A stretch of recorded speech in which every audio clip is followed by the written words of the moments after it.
He runs the biggest open source software company in America. He says from day one, he's been a geek. He bought an Apple II computer when it first was released, and in high school developed contact management software he sold to stockbrokers. Red Hat CEO Jim Whitehurst joins me to talk about his unusual career path and the passion that fuels it every single day. Jim, welcome. Thanks so much for being here. Great. Thanks so much for having me. It's great to be here. Well, let's start at the beginning. You have a very diverse career background with positions at Delta Airlines and Boston Consulting Group before you landed at Red Hat. How did you end up working at a software company?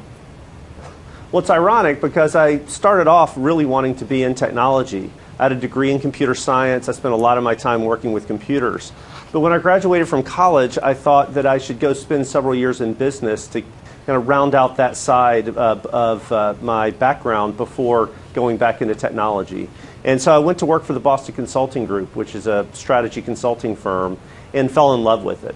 I loved client service. I loved working on solving complex business problems. It's very similar to solving computer problems, but actually doing it for businesses around their core issues.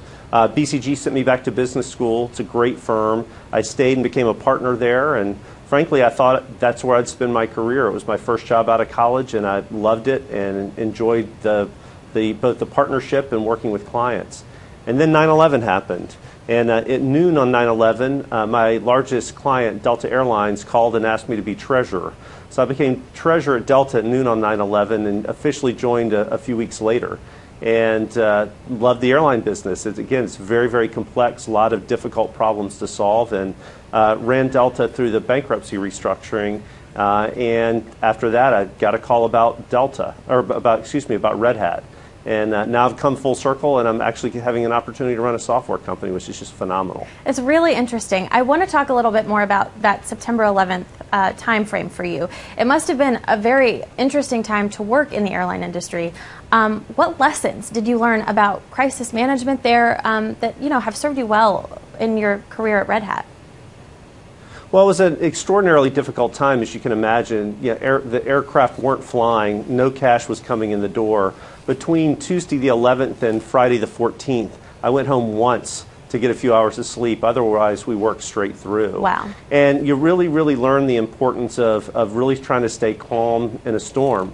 We had bankers, we had lawyers, we had a treasury department, we had the entire senior management team of Delta kind of looking over our shoulders, and just being able to stay calm, focus on the goal, make sure that I kept the team focused on the goal and not worried about all the ancillary things and the stresses that come with being in a situation is just critical. The other thing I wanted to ask you, you've had to adjust your leadership style from one, like a very rigid structure like you had at Delta, to one that's much more laid back like the one at Red Hat. What did you learn about yourself and the way that you lead during that whole transition period? Well, that's been one of the greatest learning experiences and growth opportunities for me in my career. Coming out of Delta Airlines, 80,000 people, very, very structured. Obviously a lot of people at airlines are from the military and are used to that very rigorous management style. And frankly, when I first got to Red Hat, I thought it was chaos. People had no trouble, talking back to their superiors, to, really, really pushing hard on what they believed was right. And at first I thought, well, this is chaos to be tamed. But very quickly I realized that the culture, the way people interacted, are truly what made it different, what made it special, and what made it work. And I find that when I talk to a lot of executives who are at traditional enterprises, they do look at what they believe is kind of this casual, chaotic nature of technology companies and think somehow they need to grow up. And I would actually argue it's the reverse. As we move more into an information economy, making sure that ideas are at the forefront, which requires treating people differently and worried more about culture and engagement and less about structure and policy, is going to be important across all businesses going forward. Well, kind of on that note, in my research process, I read that you have said before you run Red Hat more like a meritocracy. In one particular interview, you said you act more like the chief catalyst for Red Hat, helping to direct people, but not formally leading from the top. Why does that work better than the traditional way most other companies operate? So it can be months before a CEO might realize there's been a fundamental change in the product markets by the time it works its way up, and then months for a new strategy to be formed and rolled back out. The pace of business is just incredibly fast now, and more businesses have to enable their people to be able to react to stimuli, understands which ones are important and which ones aren't, and on the important ones then be empowered to act and change. I read that you have an internal memo list or a forum that employees post every single day, and you've said that you go through all of those and you read them. Where do you find the time to do that? And how does it help you run the company more effectively?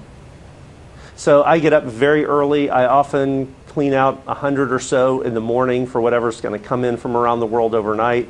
And then, frankly, after my kids go to bed, it's one of the things I do is I kind of sit down and I read through the lists. I know it sounds like a lot of time to go through that, but it's very effective at giving you a monitor on what's happening in the company, what's really the temperature of the company, and allows us to react so much more quickly to changes or issues down deep in our culture. I think a lot of companies spend months and years and tens of millions of dollars on change management activities because they've missed fundamental changes happening in the workforce. Having worked at very different companies through your career, what's your best piece of advice for the younger generation? I think too many young people worry more about, well, is this the right next step in my career? And my general advice is find things you love to do. You will do them well, and that is what will open up career possibilities for you. I love that. That's great advice. Thank you so much. Jim Whitehurst, CEO of Red Hat, thanks again for coming in today. Well, thank you so much for having me.